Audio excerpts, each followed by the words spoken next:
والصلاة والسلام على أشرف الأنبياء والمرسلين ومن تبعهم بإحسان إلى يوم الدين. أما بعد، أعوذ بالله من الشيطان الرجيم. بسم الله الرحمن الرحيم. وقال الشيطان لما قضي الأمر إن الله وعدكم وعد الحق ووعدتكم فأخلفتكم وما كان لي عليكم من سلطان إلا أن دعوتكم لي فادعوهم فاستجبتم لي فلا تلوموني ولوموا أنفسكم ما أنا بمصرخكم وما أنتم بمصرخي إني كفرت بما أشركتموني من قبل إن الظالمين لهم عذاب أليم. محترم میرے دینی بھائیوں اور بزرگان دین، پردے میں بیٹھی تمام خواتین اسلام، اللہ رب العالمین کے لیے تمام قسم کی تعریف اور توصیف ہے کہ اس نے ہمیں 20ویں تراویح پڑھنے کی توفیق دیا اور یہاں جمع ہونے کی اللہ نے توفیق دی، مل جل کے بیٹھنے کی، دین کی باتیں سننے کی.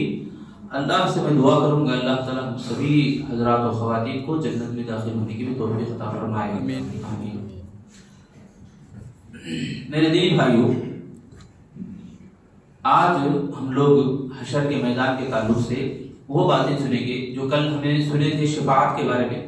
سفارش اللہ کے نبی صلی اللہ علیہ وسلم کن لوگوں کی کریں گے، کل ہمیں سنے تھے. اسی سلسلے کو آگے بڑھاتے ہوئے جیسا کہ کل ہمیں ایک طویل حدیث بھی سنے، اللہ کے نبی خواب دیکھے، خواب میں کئی لوگوں کو اللہ کے نبی نے دیکھا، تو اس میں ایک یہ تذکرہ بھی ہے کہ اللہ کے نبی صلی اللہ علیہ وسلم فرماتے ہیں میں نے کچھ لوگوں کو دیکھا جن کی زبانیں لمبی لمبی، جن کے جبڑے پھٹے ہوئے، منہ اور اوپر سے دانتوں کو یعنی اوپر سے منہ کی طرف اور نیچے سے داڑھی کی طرف چیرا جائے گا، ایسے کچھ لوگ ہوں گے. ایسا طرح طرح کے لوگوں کو ہم نے دیکھا، اور کچھ لوگوں کی شرمگاہیں زخمی ہو کے خون اور لہو اس سے بہتا ہوگا. اس طرح سے حشر کے میدان میں لوگ آئیں گے. اللہ کے نبی صلی اللہ علیہ وسلم فرماتے ہیں لوگ الگ الگ ٹولیوں یعنی گروپوں میں آئیں گے، اور لوگوں کے بیچ میں جب چپ چپ کے باتیں کریں گے تو سفارش کرنے کے لیے لوگ ڈھونڈیں گے تو سفارش میں ہی کروں گا. اللہ کے نبی صلی اللہ علیہ وسلم فرماتے ہیں تو سفارش کرنے کے لیے اللہ کے نبی صلی اللہ علیہ وسلم کھڑے ہو گئے. تو اب کافر اور مشرک جتنے بھی ہیں، جتنے بھی لوگ اللہ رب العالمین اور اللہ کے نبی صلی اللہ علیہ وسلم کی باتوں کے منکر ہیں، منکر معنی انکار، جھٹلا دینا اور کفر کرنا، شرک کرنا، یہ جتنے بھی لوگ ہیں وہ سب کھڑے ہو جائیں گے. اب تو مسلمانوں کے لیے کوئی ان کا کارساز مل گیا سفارش کرنے کے لیے، ریکمنڈیشن کرنے کے لیے، ان کے لیے کوئی آدمی مل گیا. اب ہمارے لیے کون؟ اللہ کے نبی مسلمانوں کے حق میں سفارش کریں گے نا، کافروں کے اور مشرکوں کے حق میں نہیں کرتے. کافر اور مشرک کی تو بات ہی نہیں آتی. کافر اور مشرک کے لیے تو اللہ تعالیٰ نے جہنم بنایا. اب یہ لوگ کھڑے ہو کے دیکھیں گے، ان کو نتیجہ دنیا میں نہیں دکھتا تھا، آخرت میں لکھا نتیجے کو دیکھتے ہی وہ کہیں گے ہمارا حامی اور کون ہوگا، مددگار کون ہوگا، چلو ہم ہمارا کو جو پھسلایا بہکایا اسی طرف میں چلیں گے. کون؟ شیطان. شیطان کی طرف آئیں گے. شیطان ہمارے کو بہلانے والا، پھسلانے والا، اس کو ہمیں سفارش بنیں گے. چلو آئیں گے وہ لوگ تو سفارش کے لیے شیطان کو پکاریں گے.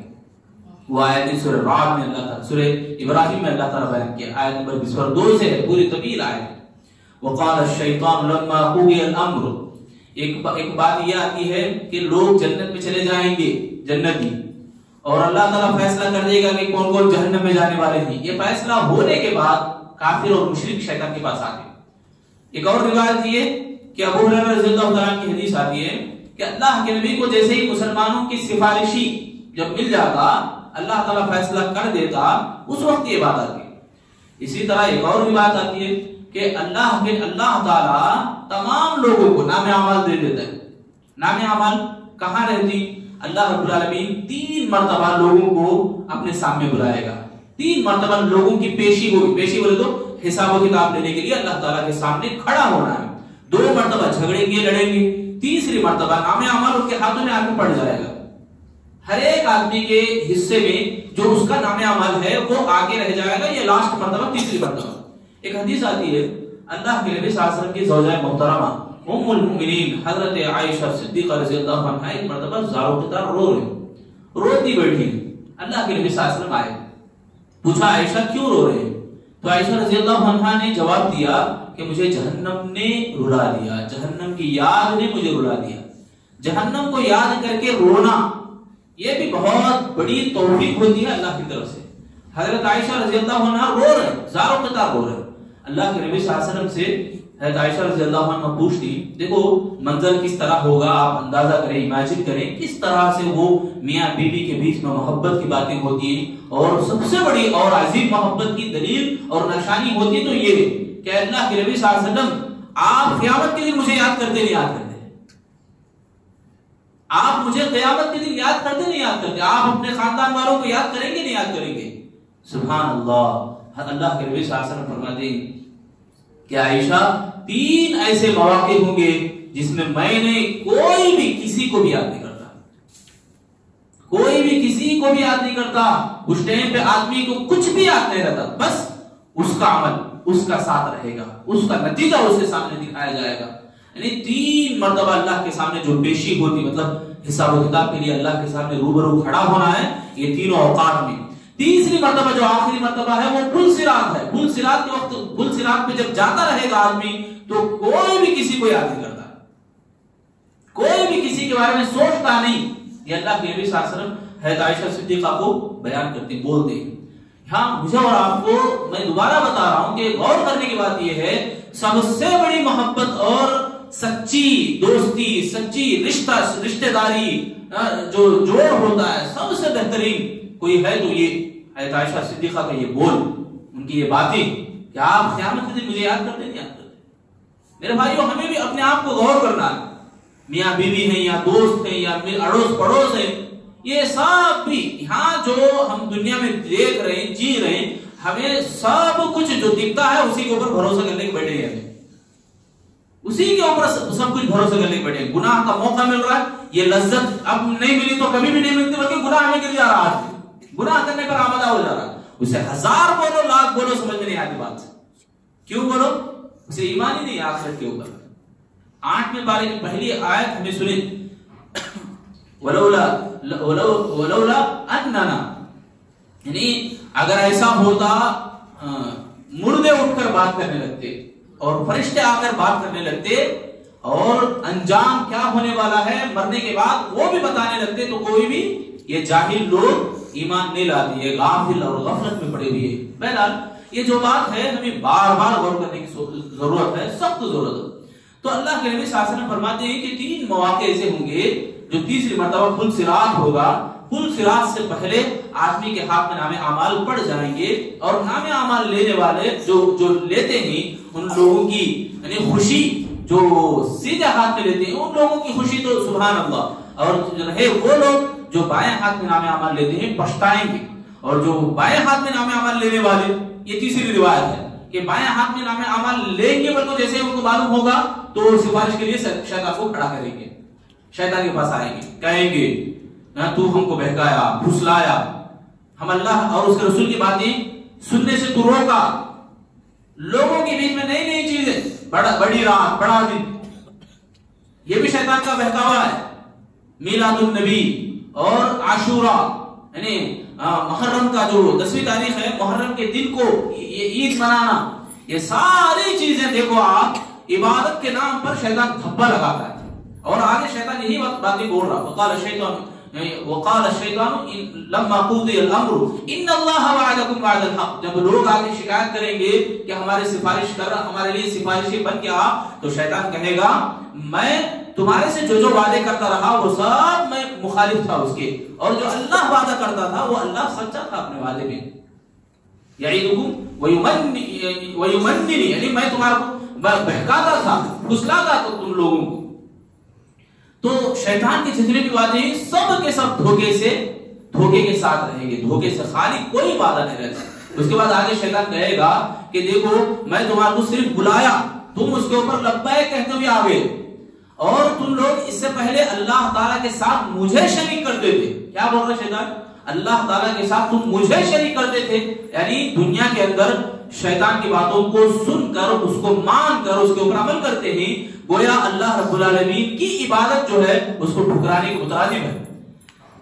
آدمی بول رہا ہے یہ جو چیز ہے مجھے اچھی دکھتی ہے، اللہ تعالیٰ کا حکم اسے معلوم ہے، رسول اللہ کا حکم اسے معلوم ہے، تو اپنی خواہش کے اوپر عمل کر رہا ہے. اللہ تعالیٰ افرأیت من اتخذ الہہ ہوا، پوچھ رہا ہے اللہ تعالیٰ کیا ایسے آدمی کو آپ نے نہیں دیکھا جو اپنے خواہش کی پوجا پاٹ کرتا ہے، اپنے خواہش کی عبادت کرتا ہے، مطلب اپنے خواہش کو وہ خدا بنایا ہے، خدا کی بات آنے کے بعد بھی وہ پیچھے ڈال دیا اور اس کے اوپر عمل کر رہا کہ اپنی خواہش یعنی اس کی لذت، اس کو جو پسند آتی ہے اس کے اوپر عمل کر رہا ہے. تو اس طرح سے اللہ کے نبی صلی اللہ علیہ وسلم فرماتے ہیں کہ 3 مواقع ایسے ہوں گے جہاں پر کوئی بھی کسی کو یاد نہیں کرتا، اور جب نام اعمال دیا جائے گا تو سیدھے ہاتھ میں لینے والے تو سبحان اللہ فاما من اوتی کتابه بیمینہ فیقول ها اقرؤوا کتابیہ انی ظننت انی ملاق حسابیہ فهو فی عیشۃ راضیہ. اللہ تعالیٰ کہیں گے کہ ایسے آدمی کے لیے قطوفها دانیہ کلوا واشربوا ہنیئا بما اسلفتم فی الایام الخالیہ، یعنی دنیا میں جو کچھ تم کام کرتے تھے، محنتیں کرتے تھے، اس کا بدلے میں تم کھاؤ پیو عیش کے ساتھ رہو، مزے میں رہو. تو نام اعمال لیتے ہی گھر والوں کے پاس دوڑیں گے، لوٹیں گے، کہیں گے دیکھو میرا نام اعمال، میرا نام اعمال دیکھو، یعنی خوشی کے مارے لوگوں کو دکھاتے پھریں گے. وہی جو آدمی پیٹھ پیچھے بائیں ہاتھ میں نام اعمال لے گا کہے گا یقول یا لیتنی لموت کتابیہ ولم ادری ما حسابیہ یا لیتہا کانت القاضیہ ما اغنی عنی مالیہ ہلک عنی سلطانیہ خذوہ فغلوہ. دیکھو یہاں بھی سلطانیہ ہے، اور ابھی میں آیتیں پڑھا سورہ ابراہیم کی، اس میں بھی شیطان کہے گا میرے پاس کوئی ٹھوس دلیل نہیں تھی، یعنی میں کسی سلطان کے کسی دباؤ کے اوپر تمہارے کو زبردستی نہیں کرا کہ میں یہ کام کرو بول کے، میں بلایا تمہیں کیا کرے دوڑ پڑے، میں اندر گاڑی سل گیا تو تمہیں پورا گڑی سے لے کے آگے خود بخود، تم خود جل گئے، تم خود اپنے آپ کلہاڑی مان لیے پیروں پہ، میں صرف آواز دیا تم لبیک بول کے آ گئے. تو یہ شیطان بولتا ہے. تو ہمیں اس سے پہلے بھی سورہ رحمان کے آیت پڑھے تھے یا معاشر الجن والانس ان استطعتم ان تنفذوا من اقطار السماوات والارض فانفذوا لا تنفذون الا بسلطان. یہاں بھی دیکھو جو بات ہے یعنی تینوں مواقع میں سلطان کا معنی کیا معلوم؟ ٹھوس دلیل یا طاقت اور دباؤ. یعنی جو لوگ ٹھوس دلیل کی بنیاد پر سچی باتوں کے اوپر عمل کرتے ہیں اور صحیح اسلام کے اوپر عمل کرتے ہیں، ایسے لوگ اللہ رب العالمین کے پاس حشر کے میدان میں بچا لیے جائیں گے. کیسے بچا لیے جائیں گے؟ اللہ تعالیٰ مہمان بنا کے اٹھائے گا ان کو حشر کے میدان میں، فرشتے ان کا استقبال کریں گے، خبر سے لے کر حشر تک فرشتے ان کے ساتھ چلیں گے. ایک فرشتہ کیا ایک آدمی کے پاس 70,000 فرشتے. اللہ اکبر. ایسا خوشنما منظر انہی لوگوں کو ملنے والا ہے جو سلطان یعنی سچی دلیل کے ساتھ وہ جیتے، صحیح زندگی وہ اور ٹھوس علم کے ساتھ وہ اپنی زندگی کو جوڑتے. وہی شیطان بول رہا نا میں تو ٹھوس علم نہیں تمہارے کو دیا نہیں نا، میں دباؤ اور زبردستی نہیں کرا تمہارے اوپر. وہی سلطان کا یہاں بھی مانا ہے. تو بہرحال یہاں جو بات ہمارے کو لینی اور سمجھنی وہ یہ کہ ہمیں ٹھوس علم یعنی سچا اور پاکیزہ علم ہمیں حاصل کرنا، اس کو اوپر عمل کرنا ہے. اللہ ہم سب کو توفیق دے. آمین. ایک اور آخری بات، حضرت ابو ہریرہ رضی اللہ تعالیٰ عنہ کی حدیث آتی ہے کہ قیامت کے دن حشر کے میدان میں بہت سارے نیکیاں لوگوں کے رہیں گے، بہت سارے نیکیاں، پہاڑوں کے جیسے نیکیاں. اب اسے تو خوشی رہے گی کہ ان نیکیوں کو لے کر میں جنت میں جاؤں گا. سیدھا اللہ تعالیٰ رکائے گا، پوچھے گا کیا کرا تو بندہ بولے گا میں اللہ تو جو طاقت دیا اسے صرف کیا، نمازوں میں پڑھا، نمازیں پڑھا، ذکر و اذکار کرا، یعنی عبادتوں میں میری پوری زندگی گزارا. تو اس کے تمام نمازوں کو، اس کے تمام پہاڑوں جیسی عبادتوں کو، ذکر و اذکار کو اللہ تعالیٰ پھونک مار کے اڑا دے گا، پھونک مار کے اڑا دے گا. کس بنیاد پر معلوم؟ اس لیے کہ وہ لوگ جو ذکر و اذکار عبادتیں کرتے تھے، لوگوں کو بھی بولتے پھرتے تھے، اندر اندر کچھ ایسے کام بھی کرتے تھے جو اللہ تعالیٰ نے ان کو منع کیا. چھپے چھپے گناہ، ایسے گناہ جن گناہوں کی وجہ سے حدیث میں آتا ہے کہ تہامہ پہاڑ کے جیسے ہوں گے، ہمالیہ پہاڑ کے جیسا. ایک اور تہامہ پہاڑ کے نام ہے. ان پہاڑوں کی مثال اللہ کے نبی صلی اللہ علیہ وسلم نے دی. اتنے بڑے نیکیاں ہونے کے باوجود ان کو اللہ تعالیٰ پھونک مار کے اڑا دے گا، یعنی ضائع ہو جاتے عمل. اسی طرح وہ 3 لوگ بھی جن کے اندر ریاکاری رہتی، دکھاوا رہتا. ایک آدمی ہے جو بہت زیادہ بہادر، طاقت کو صرف کیا مگر لوگوں کو دکھانے کے لیے. ایک اور آدمی زیادہ صدقہ و خیرات کرتا رہا, سخاوت کرتا رہا, سخی تھا, مال خرچ کرتا تھا, بس ارادہ کیا تھا؟ دکھاوا, لوگوں کے بیچ میں نام آنا, میرا نام مشہور ہو. تیسرا آدمی وہ جو لوگوں کو پڑھتا, سکھاتا, بولتا, اچھی آواز تھی مگر اس کے پاس بھی دکھاوا, لوگوں میں میرا نام آن دے, میرا نام مشہور ہو. یعنی ریاکاری بھی تمام نیکیوں کو بھی جلا کے خاک کر دے گی, خاکستر بنائے گی. اسی طرح وہ آدمی بھی جس کے نام اعمال میں کچھ بھی نہیں رہے گے, نیکیاں تو بہت, 60 سال تک عبادتیں کا, 60 سال معمولی بات نہیں, 60 سال تک نمازیں پڑھتا رہا, اس کی پوری نمازوں کو اللہ تعالیٰ دھول بنا کے اڑا دے گا, صرف ایک وجہ سے کہ اللہ کے نبی کا جو طریقہ تھا اس نبی کے طریقے کو چھوڑ دیا. نبی کا جو طریقہ تھا, نبی نے جس طرح عبادت کرنے کو کہا اس طریقے کو نہیں اپنایا, اس لیے اللہ تعالیٰ اس کی نیکیوں کو بھی مٹا دے گا. یعنی نام اعمال میں تو رہیں گے, نام اعمال میں تو نیکیاں بہت سارے لکھے رہیں گے مگر ان کی کوئی ویلیو نہیں رہتی, کوئی حقیقت نہیں رہتی. اللہ تعالیٰ گنتا نہیں ہے, اللہ تعالیٰ تولتا ہے, اللہ کے پاس میزان ہے, نیکیوں کو تولا جائے گا. تولنے کا معنی تولن اس بات سے ہوتی ہے اخلاص, کتنا اخلاص ہے عمل میں وہ اتنا وزندار رہے گا. تو ہم سب کو چاہیے کہ جو نیکیاں ہم کرتے ہیں, عبادتیں جو کرتے ہیں, ایک اللہ کو خوش کرنے کے لیے کریں, دوسرا نبی کے بتائے ہوئے طریقے کے مطابق کریں. یہ دونوں شرطیں ہیں, یہ دونوں اگر ہماری زندگی میں ہیں تو ہم سمجھے کہ اللہ رب العالمین ہمیں کامیاب کرے گا انشاءاللہ. تو بہرحال یہ نام اعمال کے سلسلے میں آج میں سنیں, اللہ سے میں دعا کروں گا اللہ تعالیٰ تمام لوگوں کو سیدھے ہاتھ میں نام اعمال لینے والا ہم سب کو بنائے. اے اللہ تمام لوگوں کی گناہوں کو معاف فرما. اے اللہ تمام لوگوں کو آخری عشرے میں لیلۃ القدر کو حاصل کرنے کے اللہ ہم سب کو توفیق عطا فرما. ابھی جو باقی دل ہیں ان کو غنیمت جان کر کثرت سے عبادات کو انجام دینے کی توفیق عطا فرما. آمین یا رب العالمین. وآخر دعوانا الحمدللہ.